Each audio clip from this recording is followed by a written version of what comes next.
The Bible's an important book, but it's really long. Yeah, it's a collection of many books written over a long period of time, but altogether they tell one unified story. So, what's the story of the Bible? Well, it begins by introducing us to a beautiful mind, the author of all reality, a being called God. And he has the power to take the dark chaos of the uncreated world and bring about order and beauty and a garden full of life. And to crown this accomplishment, God appoints these creatures called humanity, Or in Hebrew, Adam, and they're made as God's image. which means that they're commissioned to rule this beautiful world on God's behalf by harnessing all of its potential and creating even more beauty and order. This is a story about humans using their power to do meaningful, life-giving work.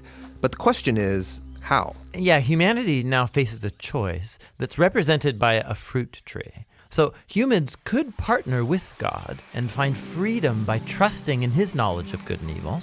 Or They could seize power and define good and evil on their own, which, God warns, will kill them. and they hear the voice of a dark, mysterious creature that tells them the choice is simple. Take the fruit. It'll give you power and freedom to rule the world on your own terms. And so they seize this knowledge, and as a result, they become suspicious and self-protective. It leads to fractured relationships, violent power grabs, and ultimately, a whole civilization, Babylon, that has redefined evil as good. And so, God scatters this corrupted human project.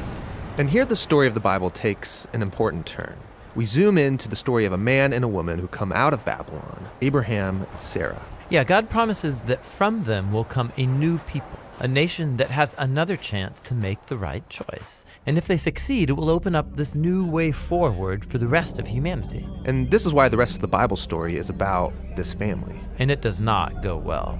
Despite God's personal guidance, Abraham's family gives in to that same temptation to redefine good and evil on their own terms, apart from God. Even when their best people were in charge, rulers who loved God's guidance and had divine wisdom, even they gave in. And so Israel was warned by their own prophets that these choices would lead them back to Babylon, this time as conquered captives living in exile, and that's exactly what happened. So even with God's personal guidance, Israel fails. Who can succeed? Well, the prophet said that the story wasn't over. God's going to send a new leader to Israel to cover for their failures and to transform the people's hearts and minds so that they can make the right choice. And so the part of the Bible called the Old Testament ends, and these promises are left hanging. And then the biblical story continues into the New Testament. We're introduced to a man who comes from the line of Israel's kings, Jesus of Nazareth. And he said that he was bringing all these promises to their completion. He confronted that dark, mysterious evil that all humanity has given into and resisted its power. And then he announced that God had arrived to rule the world through himself. Jesus taught about God's definition of good and evil, and he said that real power is serving others. According to Jesus, it's people who love the poor and even love their enemies. These are the kinds of people who actually rule the world. And that's confusing, but also really beautiful. And so is the claim that the story goes on to make about Jesus, that he is God become human, to be for Israel and for all humanity what we could never be for ourselves. He came to take the consequences of our evil into himself, and his sacrificial love proved more powerful than evil, than even death itself. So now humanity's presented with a new choice. Represented by a new tree. Stick with the old way of being human, or venture into this new way. And in the story, those who choose the way of Jesus find themselves energized by God's own power. People who know that they are loved and forgiven by God can become people who love and forgive others in return.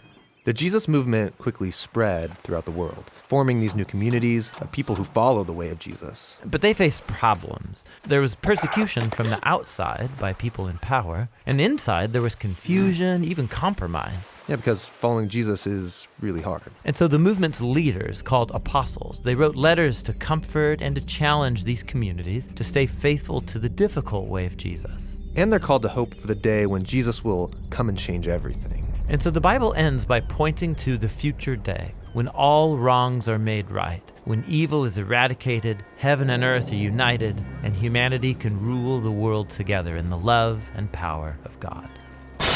Okay, so that's the story of the Bible. and it brings all of these books together. But what's interesting is that each book contains a different kind of literature that contributes to this story in a unique way, and that's what the next video will begin to explore.